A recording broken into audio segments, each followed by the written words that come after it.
Let's face it, cars are typically seen as depreciating assets and a source of major expenses. But can an intentional auto purchase help you build wealth? In this episode of 9toFI, we're going to explore how I used my 13-year-old truck that I've owned for more than 9 years as a tool to fast track my journey to financial independence and eventually early retirement. This is the third episode in a three-part series regarding cars and fire. As always, I'm Josh, and with me is my co host, Elliot. Hey, Elliot, how's it going? Pretty good. How about you, Josh? I'm doing pretty good. It's finally some beautiful weather here in the Midwest, in the St. Louis area where we're at, and recording this in October. And I think it's just finally dipped into the average temperature for this time of year. Yes. Fall is upon us, and I am here for it. I see you got a sweater on, it looks like today. I was going to say, it's sweater weather. Come on. All right, so to kick things off, I had a couple stats here, maybe some interesting news regarding cars. So the average length of ownership in the US appears to be about 8.4 years, and this is according to iccars.com. What do you think about that? 8.4 years, does that seem like any kind of surprise to you? I think that when I first heard it, it sounded a little long to me, actually. I won't be some prognosticator of the economy, but in my own humble opinion, don't take this as advice. Yeah, I think we're headed towards a recession or are currently in one. So, yeah, I mean, that kind of at least is an indicator that people are hanging on to big purchases like a car for a longer period of time. And so maybe that number is a little higher than normal. How about you? What are your thoughts?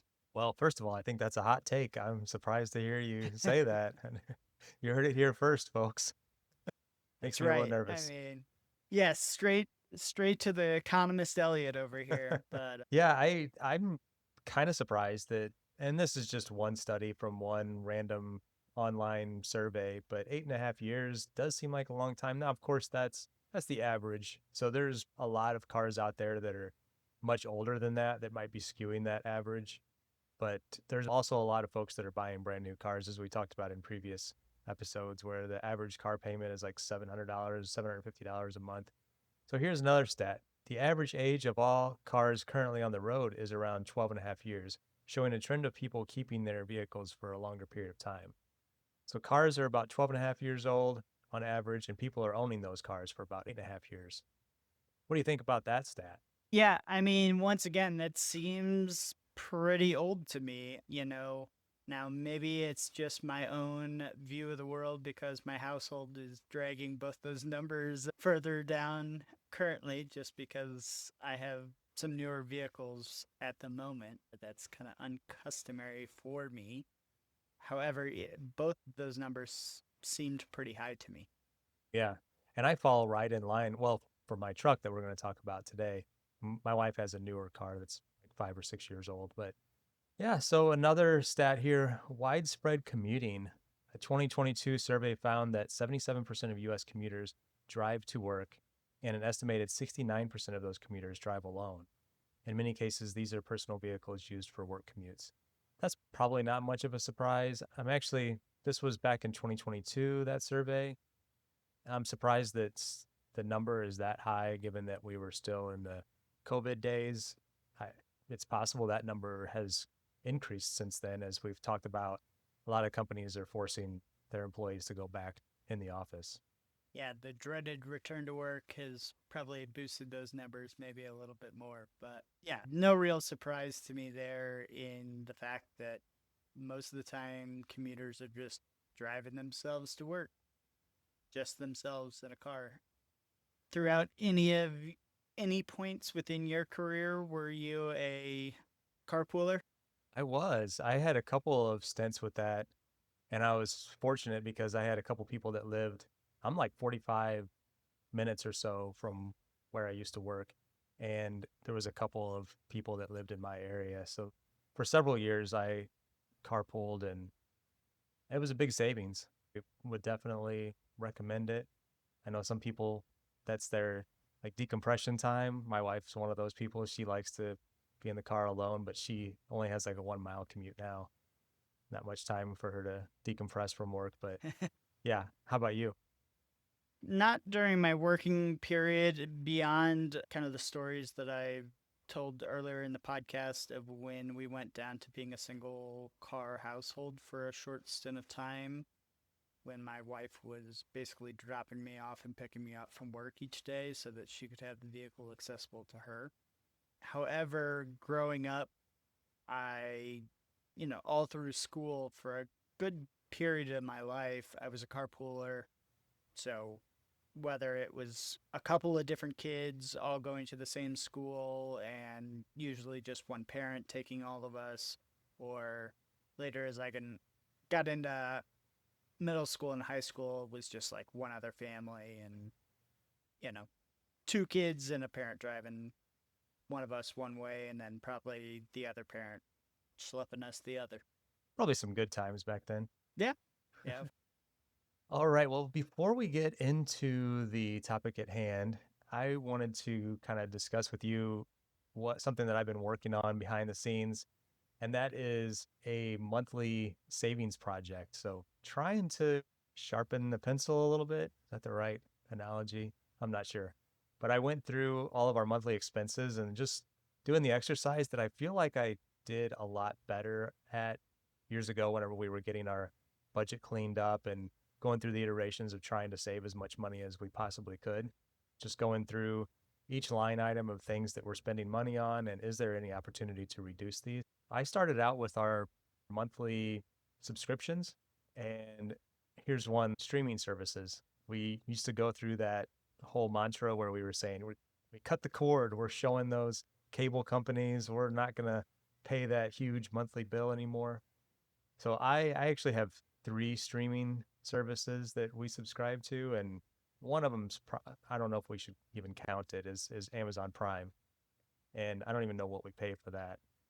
But I imagine just about everybody has a Prime membership. I was going to say, you amateur. I have substantially more than three. So many more that I probably couldn't even tell you the exact number.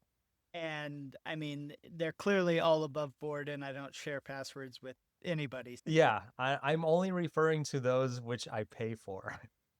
So I'll add that as a disclaimer. Indeed. But Netflix is another one that we have, and we've had that one forever. And Netflix has just continued to raise their rates. For some reason, we were in the top tier membership or whatever you call it, top tier account where we were paying $24.99 a month. And I went in Man, and looked at it, and I was like, I don't know why we're paying this because that's for 4K and the ability to stream across like six devices at the same time or something like that. So I wanted to cancel Netflix, but I lost that battle and I was successful in reducing it by $7 a month. So every little bit helps. That was why not just review the monthly expenses and see where we can save a little bit of money. And another pint at the old brewery, right? yeah, exactly.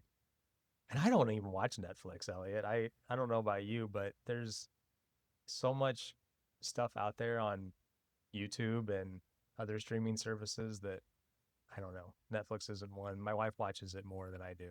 I was going to say, we all know your drug of choice is YouTube. I sprinkle some Netflix in there still to this day. Another one that I'm in the process of changing is, thanks to your help, is switching to Mint Mobile. So for me, I'm saving dollars a month, switching from Google Fi to Mint Mobile. And so far, so good. I'm going to have to switch my wife over and we'll see how that goes next month. But I just wanted to switch myself first just to make sure there's no bugs because I'd be in trouble if she didn't have her access. Indeed. Don't want to take down the whole ship, you know? At least send the scout out first and see if they come back with head intact. Yeah. So I got plenty of things that we can discuss in future episodes on this, but right now it looks like I'm projected to save about $258 a month from the things that I'm just cutting out or removing or reducing in some way. I think it's a good action for anybody to keep up with that kind of stuff on a regular basis. Well, to that point, I do have a note on this, and it's news in the opposite direction. Is I think last time we may have spoken briefly about your internet provider, and you were talking about going switching between different providers, and you had seen like new client offers, and basically that kind of told you to kick rocks, or you could sign up under your wife's name and then basically get a new client offer, all the tricks of the trade. So I had the pleasant experience of opening an email today that had from my good old internet provider saying that my rate will be going up another $5 at beginning of December. So I'm like, yeah, not quite 10%, but yeah, I mean it's not nothing. So I mean it's crazy how people just think that, just keep on nickeling and Um, diming them. yeah, exactly. And so, I mean, I think we have the same provider, so you can follow my lead and I'll let you know how it goes because I'm planning to cancel my subscription and put it under my wife's name, which will save us 50% for 12 months. And then, according to the customer service representative, we can do this every 12 months. I can just kick it back and forth between her and me and stay on that new customer discount. I think you're on Charter, aren't you? Is Yeah, Spectrum. that right? Yeah. I'm on AT&T. I used to be on Spectrum, but Okay. I once they once they brought fiber to my area, I moved over to AT&T. But back in the day, I had moved from AT&T to Spectrum, and now I've gone back. And now I'll probably go back again. Such is the Yeah. way of the world. Is Well, you have a little more flexibility than me, it sounds like. So you could, Yeah, depending on whether you need it or not, you could go back to Spectrum and then go back to AT&T every year or so. I even saw a new provider advertising to me in the area just via social media the other day. And it was like, oh, yeah, you can get a gig fiber for like 40, 40 or $45. And I was like, yeah, that sounds substantially better. I mean, that's nearly 50% less than where I'm going to be. It's all, part of this whole project of just trying to go through and I think that everybody should continue to go through that exercise. I was actually talking to some other people about my plan to cancel my subscription and then move over to my wife's. And they're like, that just sounds like such a hassle. And I'm like, but I'm going to save $50 a month for the next 12 months. It's $600. Like, it's still worth it to me to spend like 2 hours or whatever to do that work and pay myself $300 an hour. Yep. No, I mean, there certainly are things where I would say there are certainly worth it. And I have started to try and embrace a few examples of where it's not really worth it too. So I'll go off on another side tangent. So I bought a new Kindle Paperwhite the other day because my original one is like the very first version, and I think it's finally died on me. It's like, you know, plugged in all day long, and then I unplug it and it still won't power on. So I'm like, all right, time to procure a new one. And I go throw it into Camel Camel Camel, and it's like, oh, the lowest. I think the current price for the one that I was looking at was like $160.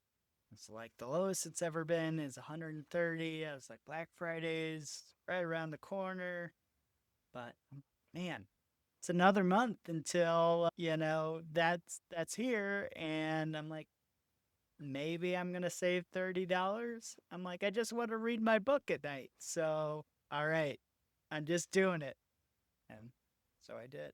Yeah, I Felt mean, I weird. think that brings up a good point. I think there's areas that we would probably agree that, or maybe we would disagree, where we could save money and or where we're okay to spend the money, knowing that we could potentially keep shopping around or wait a little bit longer to save a few bucks. Going back to our conversation of frugal versus cheap, that might be kind of in that area of cheap, your example there, if you were to wait because your life is made better or you're improving your life by having the ability to read at night or whenever you want. And if you're foregoing that pleasure or whatever by trying to save $30, that's maybe on the cheap side.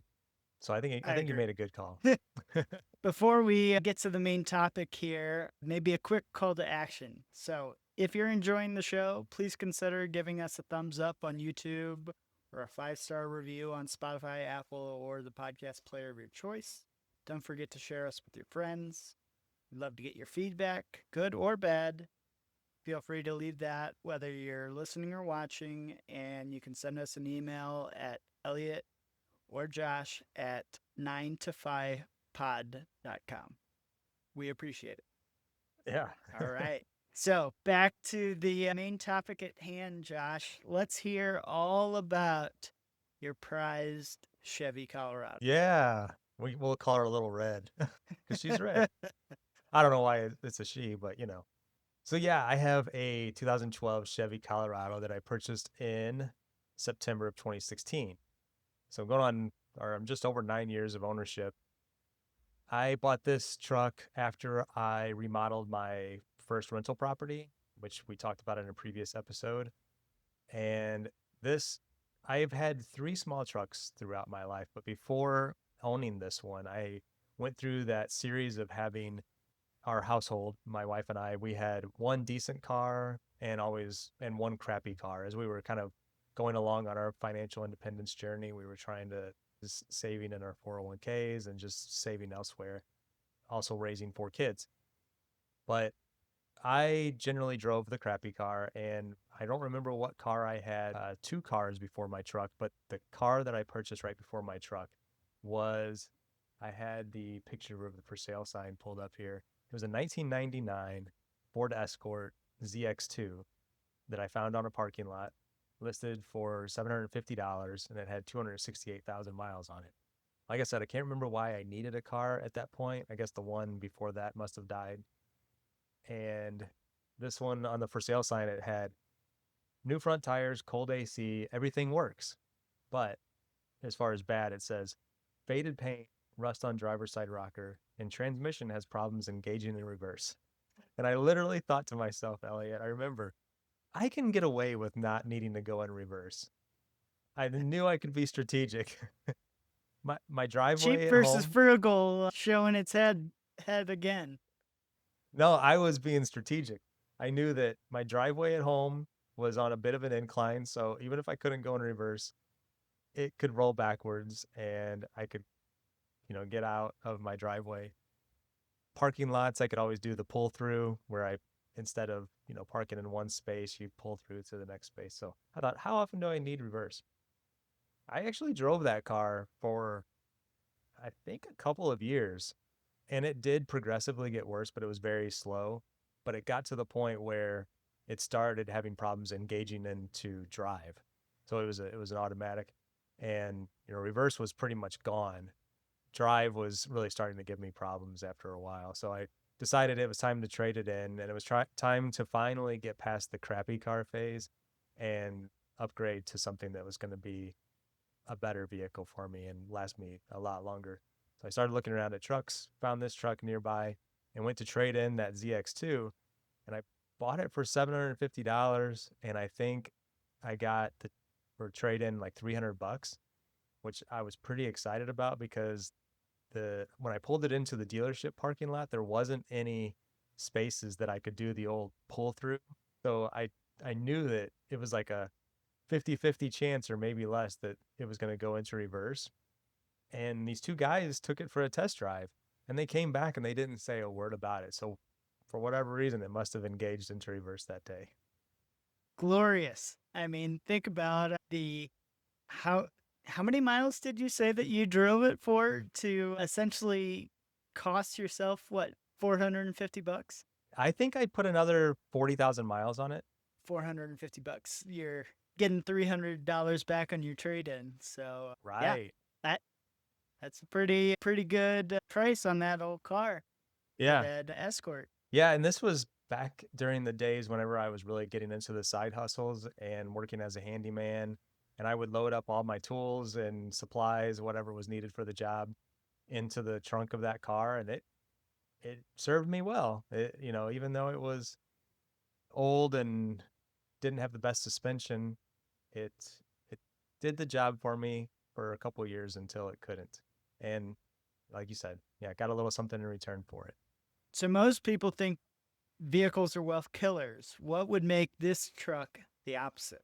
I think going back to some of those stats that we had earlier, it was that I've owned it for as long as that I have. I really didn't finance it for very long. I took out a loan on it. I think we paid $15,000 for it. And I took out a loan for whatever it was, 5 years, and then refinanced it down to a lower rate and paid it off in like 6 to 9 months.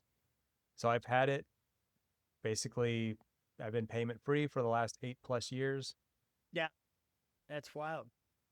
When I look back to 2016, this was when we weren't very far along on our financial independence path, but my net worth back then was $270,000. And, it's 10x that now. And I think the truck, using it as a tool, it allowed me to do a lot of the odd jobs that I was doing back then to save even more money.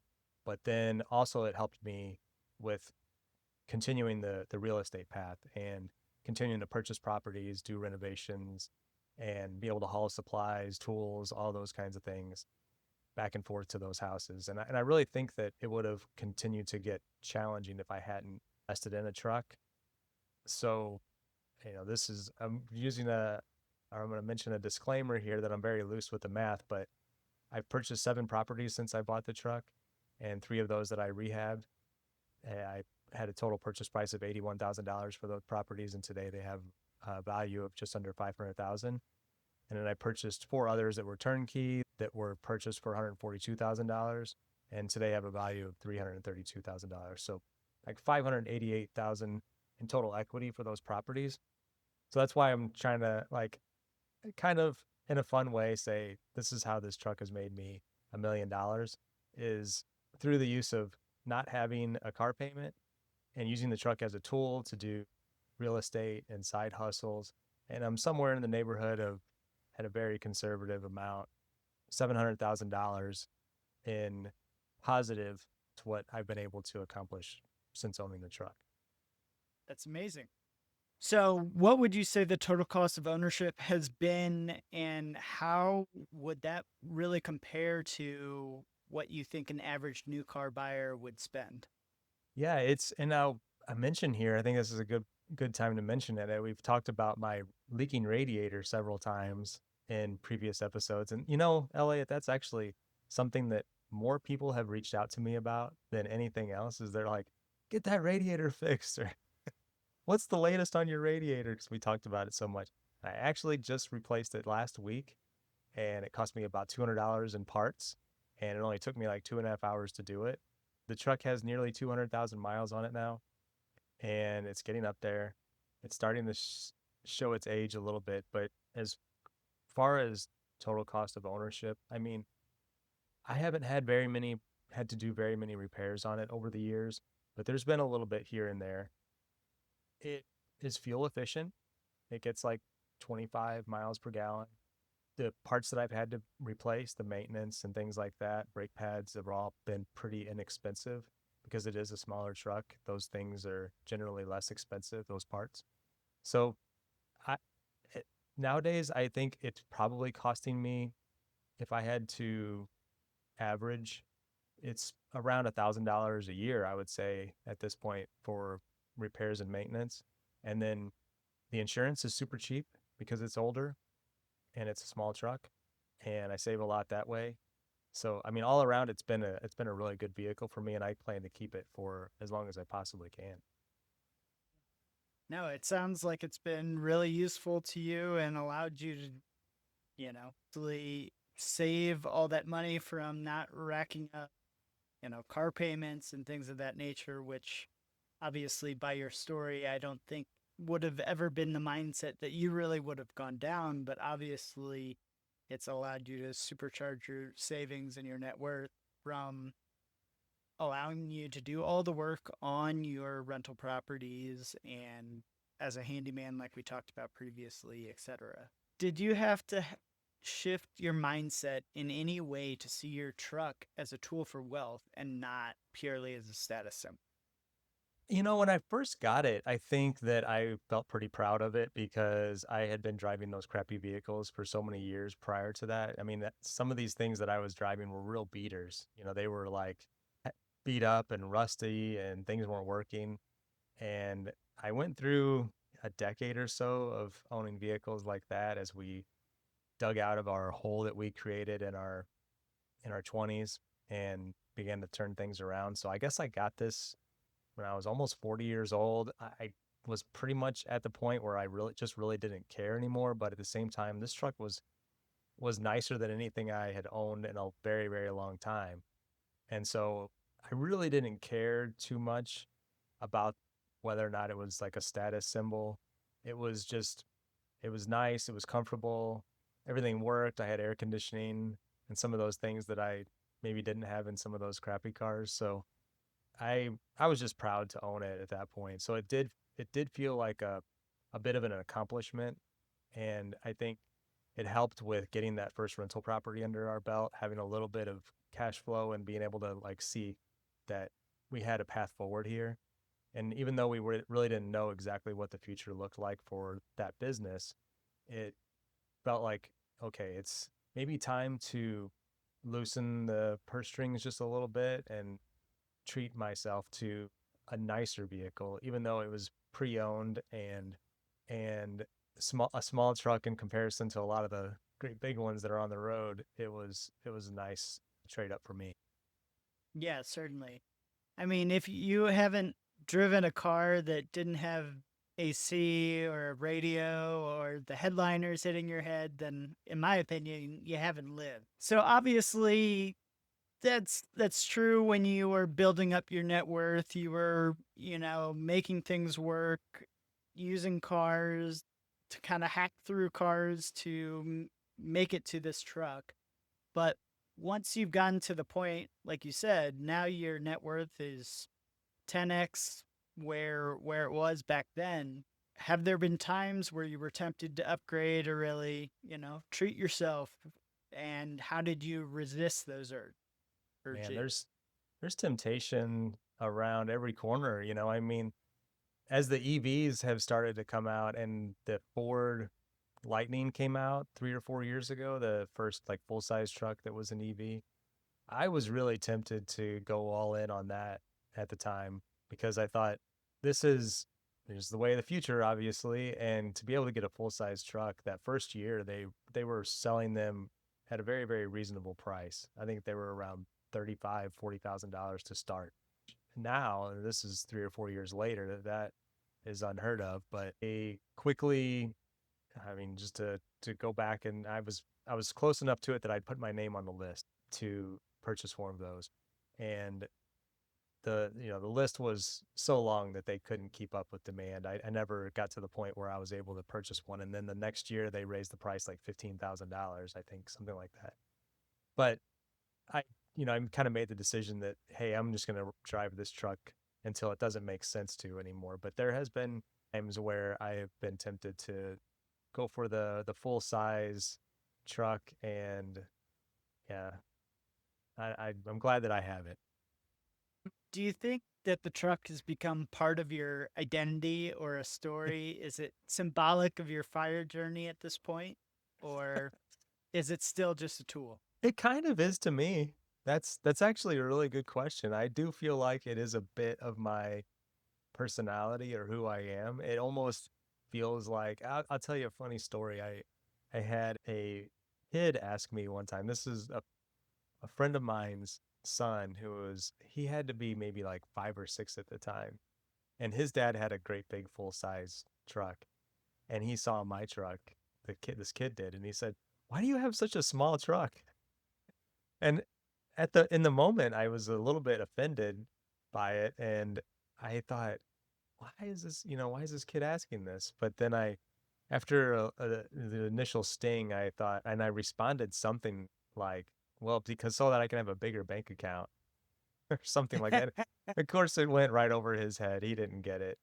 But yeah, there has been a couple of times. My father-in-law actually at one point made a comment to me and said something along the lines of, "One of these days you're going to have to get a real truck."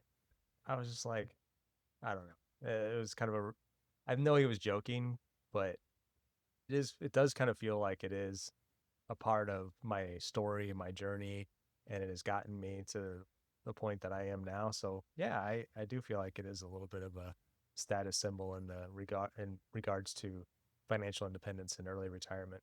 So, what are top three ways someone can turn their vehicle from a money pit into a money maker? Yeah, one way is the gig economy, like the ride sharing and delivery. I haven't had any experience with that myself, but I know a couple people that have experimented with that, and I guess they make a little bit of money to make it worthwhile. So that's one way you could use your vehicle to make money versus it costing you money. Maybe another way is to rent your vehicle out. And this is one that I've considered over the years because people want trucks. I mean, everybody, when you own a truck, everybody needs something moved. And there's a lot of people out there that go to Home Depot to rent a truck. So there's some online services like Turo and Get Around where you can loan out your truck, but you have to make sure that your insurance is in agreement with that and things like that. But that's one way that I've considered maybe making some extra money. I don't know. What's the third way, Elliot? Do you have any ideas? No, I mean, I think those are the big ones. Is certainly, yeah, leveraging either ride sharing services or, like you said, DoorDash, things of that nature. And yeah, obviously, like you said, a truck. I definitely have called upon friends with trucks before. I have been the guy that has rented trucks from Home Depot to move large pieces of furniture or things of that nature. So, yeah, I've done all those things. A third one doesn't immediately come to mind to me. Yeah, if anybody listening has any suggestions, please feel free to chime in. Absolutely. So, as we move towards the tail end of this episode, is there anything that you would tell your 25-year-old self about cars, trucks, and wealth building as we kind of begin to wrap up the series on vehicles? I think the main thing is, as my kids are all in their early 20s now, and they've all kind of embraced keeping a car as long as they can and owning older cars, would be just to stay out of debt. Don't finance if you don't have to. Try to buy cheap, I don't know, maybe like $5,000 used cars that they can at least get maybe 5 years out of, perhaps more. Stick with cars that are going to be reliable, like a Honda or Toyota or something like that. They can drive for a long time. Take care of them. If you do some general maintenance and just make sure that I think we talked about that in a previous episode of why cars don't have to suck. Just take care of them and they'll last you a while. That's right. All right. I've got some rapid fires for you, Josh. You ready? Okay, I am. So, what's one life lesson your truck has taught you? I think, especially recently, it has taught me that I am more mechanically inclined than I thought I was when it comes to vehicles. There was a long period of time, I think we talked about it in a previous episode, where I cars just sucked and I hated working on them. I felt like anytime they broke down, it was like, this car sucks. I've really changed my perception, especially in the last couple of years, where I'm like, it's just wear and tear and parts wear out. And in a lot of cases, they can be replaced. Sometimes you're not going to be able to do it yourself and you're going to have to take it somewhere and get it fixed. But there's a lot of things that you can, in my opinion, you can replace yourself, like I mentioned with my radiator. So I'm more mechanically inclined than I thought I was, and I'm starting to enjoy just working on my truck. That was kind of a long answer there. No problem. Some of us are certainly more mechanically inclined than others, especially even in this podcast. So, I hear you. All right. If your truck could talk, what story would it tell about your journey? Hmm. It would probably have something to say about maybe me overusing it at times because I loaded it too full and had the rear end squatted down because those small trucks aren't really rated for that much capacity. So it probably would say that I was too hard on it sometimes, but I think it's probably proud of me taking such good care of it otherwise, keeping it clean, keeping it maintained, and keeping it as long as I have. Didn't think that you were going to be personifying your truck today, did you? I did not. All right, last one. Fill in the blank. Driving that old truck made me realize blank. Driving that old truck made me realize that I enjoy the freedom that not having any kind of debt on my bills or anything else gives me. And I don't know if that's a very succinct or clear answer, but it's just part of the overall situation. Like what we've learned throughout financial independence and the journey that we've been on for the last 12 years or so. Just the debt as low as possible and being more intentional with our purchases, making sure that we're purchasing the right thing, the right object for the use that we need it to. Well, here I was going to come chip in right after that, but that sounds like a perfect end right there. But Josh, it's been fun as always. Where should everybody check us out? On their favorite podcast player. They can look for us and subscribe or whatever you do in podcast players. Give us a 5-star review. 9toFI. And our website is 9toFI Pod. That's spelled out NINETOFIPOD.com.